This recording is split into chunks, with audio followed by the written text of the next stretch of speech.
Alright, super quick tutorial on how I make music and how I mix my vocals. First things first, I'll play the finished product of the vocals that I'm working on now.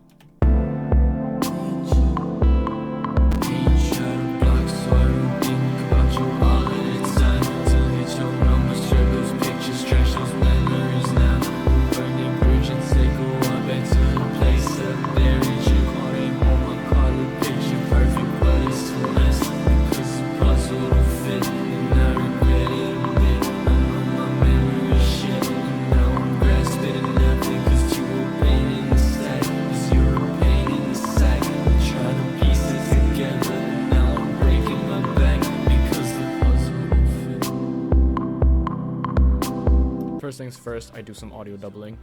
Right here, you can see these two tracks are essentially the same exact waveform. What I do is I displace one of the audio tracks just a little bit, just so that the frequencies don't clash with each other. And then I pan one to the left, pan one to the right, and it gives it more of a wide feeling to it. I got a block so I don't think about you all of the time. Just widen up the vocal a bit. Next, I just add some emphasis to certain parts of the lyrics, just to, drive the point home a little bit. All of the time, shred those, trash those memories now. And then add octave up just to make it a little more melodic. All of the time. So right here, I have a studio rack and phaser flanger. We'll start with the phaser flanger. I put this on after the studio rack, just to clean up the vocals a little bit, try and glue it together into the instrumental.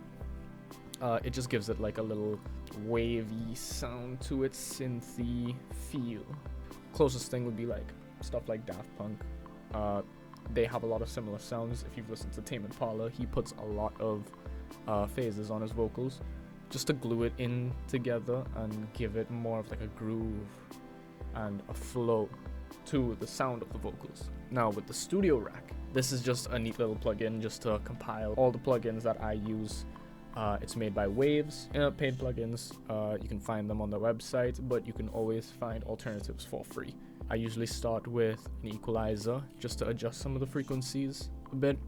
I drop frequencies that I don't like to hear, and I raise the frequencies that I do want to hear. A big oversimplification, but it's the easiest way to think about it.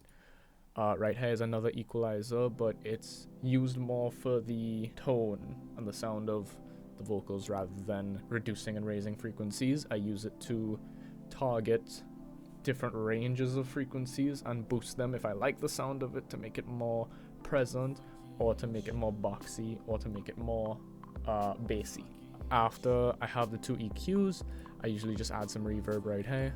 You can see some reverb on the track. And this compressor right here is just to sidechain the reverb so that it's less powerful, so that we have the main vocal sitting on top of the reverb track, just to have more of a background spaciness to it. Once we finish with the reverb, I usually just add some compression just to tighten up the vocals a bit and give it that very compressed sound to it. It gives it a certain tone that I like. So I usually just add them because I like how it sounds. Right here, this plugin right here called Saturn's by FabFilter. It's basically just saturation. If you add more or less, it kind of just sharpens up the vocals a bit. This is just another compressor, so I add two.